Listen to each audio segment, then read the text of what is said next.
So, you do what you want with these videos when you need to, and I'm fine with that, obviously. And at some point, I'll release them where I need to in a different way. But having full ownership of them is fine by me. And there's a reason for that, because when you trust people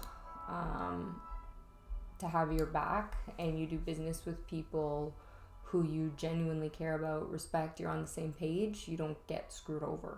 And most people in business are only out for themselves and for profits, and that has destroyed our planet.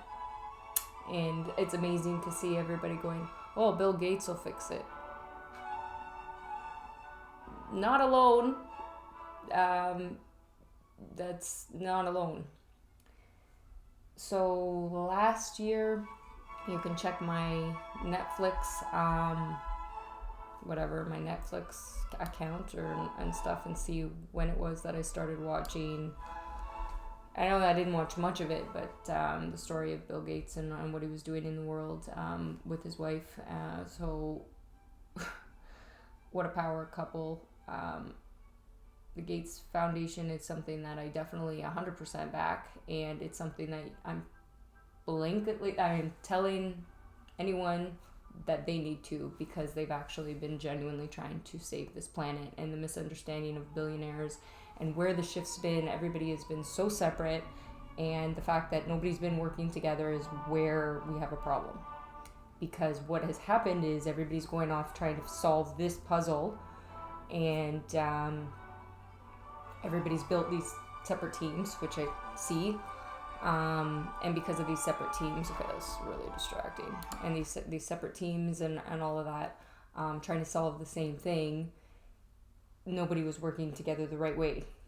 So there was a lot of a mix match, and I said, people going into space right now, we're parking the spaceships, because if we don't save this planet, there's no chance for any of us. Because let me tell you, I get how it works, and I'm 100% sure on that. I was told last year in a message that I needed to find Bill Gates, and I remember, if me being me, nobody going, what the hell, that doesn't even make sense. However, in my other world, when I'm having these, it made perfect sense. I just told myself that I'd have for the rest of my life to do that. I didn't realize the timelines had to be dramatically sped up. That's what they did for me. So what is a vision board, and what's the importance of a vision board? Well, I'll explain to you, who, as you've wanted to know, I'm sure, what we're actually doing here. Leading with a purpose, there's no part in being, I'm a reluctant leader, that is for sure. Do I love public speaking? Yes, I don't fear public speaking. In fact, I crave public speaking. So that's it, but the difference is you have to be speaking to the right audience. Because when you're speaking to the wrong audience, they will eat you up, spit you out, make you feel like you are nothing and worthless. And that is where the world of Hollywood and all of that, I was told to help, because if you haven't seen how you've been used and abused and just manipulated as part of the system, then you've missed the point too. And if you've been on networks and a politician and different things, you have been used and abused too. Because there's been something else going on here for a very long time, and we have not been able to speak about this openly, and we still can't. And that's why I'm safe enough now to be able to speak about it, because I know that there is no possible way that any of this content will get into the wrong hands anymore, because the biggest people in the world have backed me. And how have they backed me? The truth is, in a way of communication that only people in this would ever be able to understand. And that is why I've been able to solve these puzzles and these clues, because I know who I am.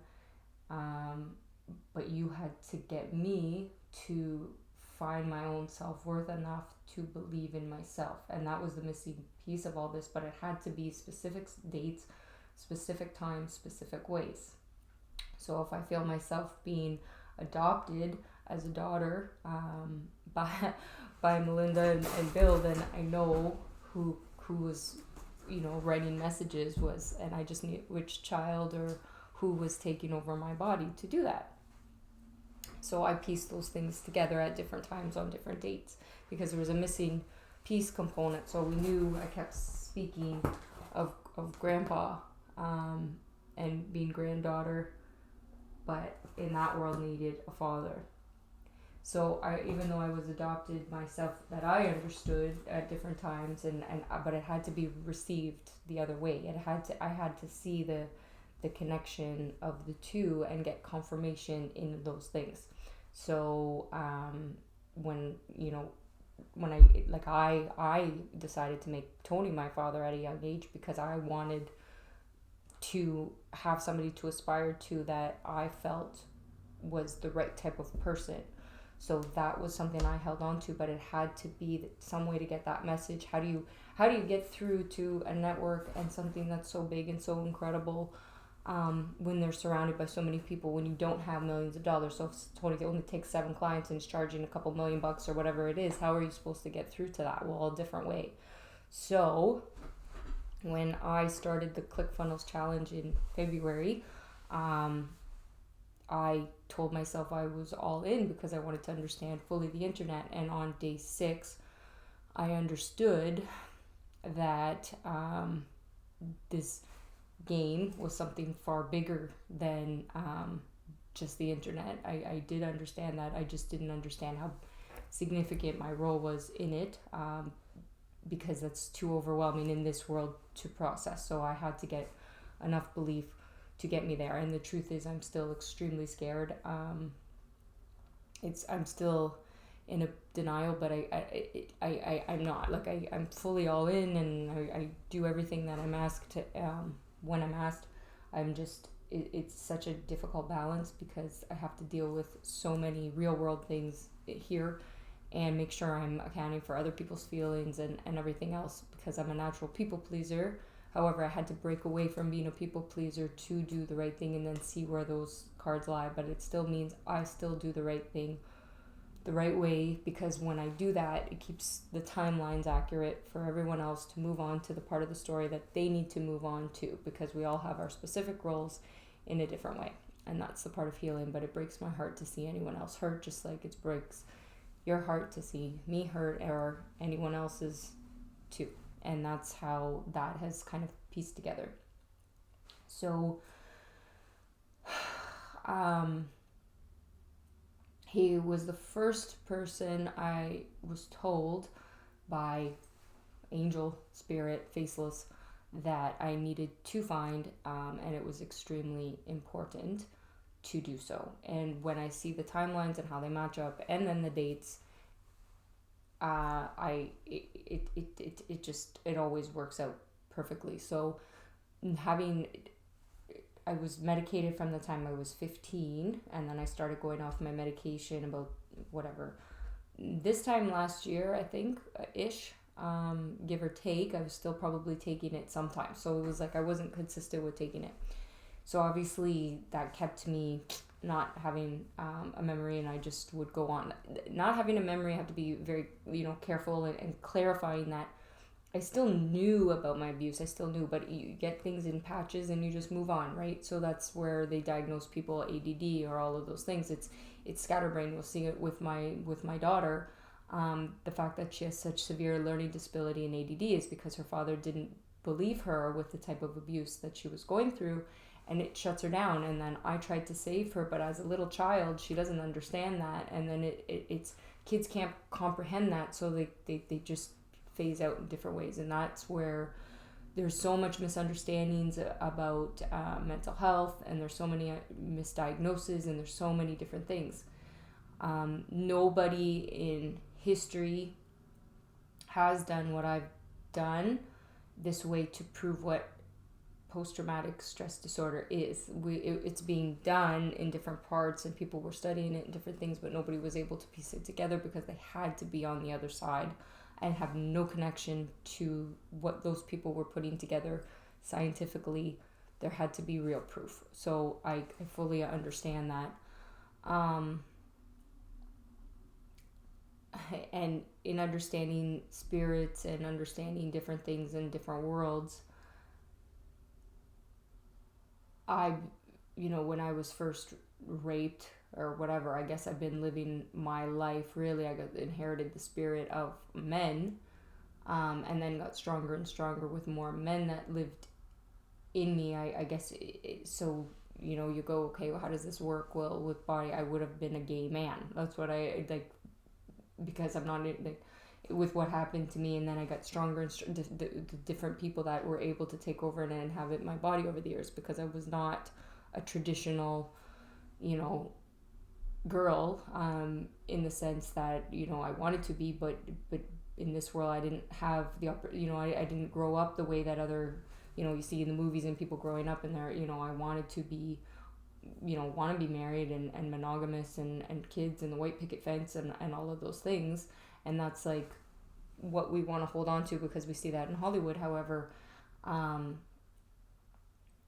not being able to figure that out or do that, or because you have such a skewed vision of what a healthy relationship is. So I had to find out how to find a healthy relationship on my own. I just the best ways that I could, but you still don't see that you're still so shaped by your past and by what people tell you, and you have to break away at each psychological abusive thing all along the way in order to see your worth. That's just how it works, and that's how we are all connected to each other. So when I was told I'm looking for 12 saints, there's a couple discoveries that have been missing in that. So where the number 12 comes from, obviously the Last Supper, 12 areas of my program that were always the number 12. 13 becomes a significant number because that's what they say, Mary not included in the pictures and blah, blah, blah, blah, blah. But there was a major missing component to that, because there wasn't just her missing. There was the other half of all of those souls. Not, as Leonardo da Vinci states, not just females, feminine energy. So you can be a male with the more present feminine energy, and so the more evolved a person becomes, you live your life opposite, not even knowing. So the first part of my life, my spirits lived inside me, men. And as you gave me strength, I became and flipped finally a woman. So, but more of it, that's why I didn't have really interest in women, experiment with this and that, but I've always had obsessive, crazy people. Like really, you everybody questions their sexuality. It's either you choose to ignore it or you don't. And why? But because it was taught to us that in the Bible and in religion that it's wrong to be homosexual, which is very inaccurate, because that is not back. And I know because I have my memories. I've been put in the position where I've been so isolated that my memories are so good that I remember the beginning of time, that we don't live like that. Go watch Avatar. Our spirits are, this is just here. It's not, and we move around and we can do those things. We just have to have a permission and know who we're working with and who's who, and identify each other. So one disciple, one of the 12, is always two the bodies. That's just how it works. And those things were written out of history because then there would be no ability to shift the power, because the truth is it was the white man who created the lies and religion and all of that, because they're the furthest from evolution. And that's the irony of the whole thing. And only the ones who are balanced enough to be able to believe in everything and see everything and understand everything can truly be empathetic and let other people's thoughts and visions in. And it's why I had to be abused in every possible way that this world in this lifetime would have to offer, because then it opened up my abilities to be able to see other people's pain. And it's why when I was a kid or a teenager, I would cry myself to sleep over, people not eating in Africa, and people, like, all of those things always concerned me. However, as time goes on and life goes on and life gets harder, we become more and more selfish in different ways too, but we need to be. And that's what in the ways of, if I don't put my oxygen mask on first, I'm never going to be able to save anyone else. And I was always trying to save everyone without putting on my own, and recognizing the people that were doing that. And that's what my role was sent here to do, is recognize all the people that just kept, you think you're putting on your own oxygen mask. You've built, look at what you've built. Thank God. Look at what everything you've done. And I'm sent here to remind you and say thank you, truly, because you've been so grateful and you live your life in gratitude, and I know that. But truthfully, nobody really understood your loneliness and pain. But now you know that other people do, and other people feel the same, and now you're seen. Because our thoughts, and that's why you need science and God, are connected to each other. And it's why we can hear each other and see each other. However, impossible without the technology, because the energy has to shift to the right people and be in the right places. And it's been kept secret and hidden in different ways, to continue to fuel the world's, biggest mafia. Religion and the government. What's a conspiracy theory? It's impossible that people don't understand that, but we have to let it go, because it's just doppelganger versions in different ways, and your own following, you're responsible for, because that fits your timeline. That's how it works. So the more you expose of your stories, the more people can relate to you, and more people understand, and they're going to go one of two ways, because when they hate you, they're hating a part of themselves. So you have to be okay, and you have to love yourself for the mistakes you have made, and be strong enough, because that part of your story is what's going to save them. Because if you've been putting out and portraying this illusion of perfection, you're making it impossible for anyone to be able to achieve that. And if you've ever uttered the statement, "Do you know who I am?" This is where you're put to shame and embarrassed. And that's fine, because I can see all of your embarrassments. Like I said, you've given me this incredible power, because I'm not going to ever abuse it. I can joke and I can tease you guys back and forth, and as I become more comfortable in this world to do that, because I have these abilities in my head and the things that I see, I don't share a lot. I share probably about 1%. So I don't tell you what I know. That is my secret power, I guess, ability, is I learned how to do that when I was a little girl, to keep myself safe. And I still know how to do it, to keep myself safe. Because look at what happened to me. And what happened was, all these memories so fast, so much, my body and my brain couldn't process it, and I was somewhere else. Because when I'm somewhere else, I can speak openly, and I can speak to my family, friends, people. Family now we say, because we understand each other as a family. Our family is not just blood. We're connected in a different way, because we're from something else. And it sounds totally ridiculous to people who, and this is what I say, like, it sounds like an arrogant asshole, but they're too small-minded, right? Like, and that's just because that's wherever they are in their lines, and they have to die and come back into somebody else, and that's how we get more strength, right? Death. Spirits go where they need to go, and if you ignore them, they will make you insane. So this year is the year that every scripture, written notes, whatever, codes, all of it, come together, and only the people who've been able to follow this story, which is only 1% of the population, the true one, will know exactly where the cards lie and who's who. So I try to piece things together at different times, and it slows me down from other things, obviously, because that's how it is. I don't have control over that. I surrendered myself over to them, a higher power, you, whoever, because that's my calling, and I'm fine with it. It's just overwhelming, so we've had to do it this way, and it's why everybody needed to heal, because it allows,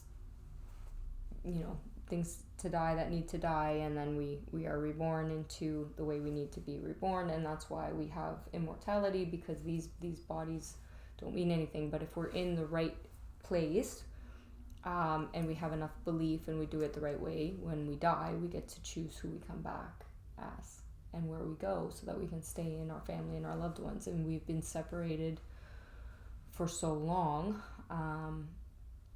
in everybody's visions of apocalypse and all of that stuff in the year 2000, and why it related to computers and blah blah blah blah blah, was because it had to do with this timeline. But in order to keep everyone safe, we had to change that 20 years, because there would have been too much of the wrong chaos and the power in the wrong places, and we had to mind fuck people into believing that part of it. Also because true time machines and all of the stuff we've done has to align, because everybody has to go back to being where they need to be, and it has to be perfectly aligned, because a soulmate is you. It's yourself in a different body, and that's why you have the same brain. So it's an interesting component, because a soulmate doesn't always, too, for what people understand, it's the love that we've been missing or needing. So for some people it's that romantic component in relationships. Some people it's the friendship. Some people it's the father-daughter. Some people it's the mother-daughter. Some people it's the mother-son. Some people it's the father-son. Whatever it is, whatever's been missing that we've all been searching for, the underlining thing we have all been looking for isn't just answers to this game or this puzzle or this ridiculous thing that we've been trapped in. It is love. And you have to first give it to yourself and know you're worthy enough, because if you don't feel that way, you're not going to be able to find the answers that you're looking for. And that's why 1%, that 1% of the population, if you've been given these gifts and these blessings and everything, is responsible for the rest of the world. You're responsible for the 99%. So if we don't clean up this planet, look what we've done in the last 100 years. I'm going to speak very plainly here. There is no 100 years left in this planet if we don't fix it now. If you don't take the money you have made and the billions of dollars you have generated and the things you have done, if you don't put that resources into fixing this climate, the pollution, all of this, there is no 100 years. This is the apocalypse. This is World War III. It's invisible because it's in our brains, and only the gifted are the ones who can see it. I've had an ability, I've said, since I was a child, when I see things that are horror, so some people, like abusive people, can see demons, can see all of those things, of course. Aliens, whatever the hell you see, those are all real. They're just in different timelines. And that's what the misunderstanding of mental health is. For me, I just said I have a wild imagination, and when those things came, I kicked their ass and I told them to get the fuck out because I had other shit to deal with. And I guess that's my role in this. I didn't realize how strong my abilities were to do that. And when I went back into the scariest place ever, the Vatican and those things, I couldn't even in this world really go in there, because the visions and the things and what really lives there is scary as fuck. And that is why Mother Teresa is with Tony. I will go into a little. I have to do this in sections. Actually, we'll stop. I'll do a new video for it.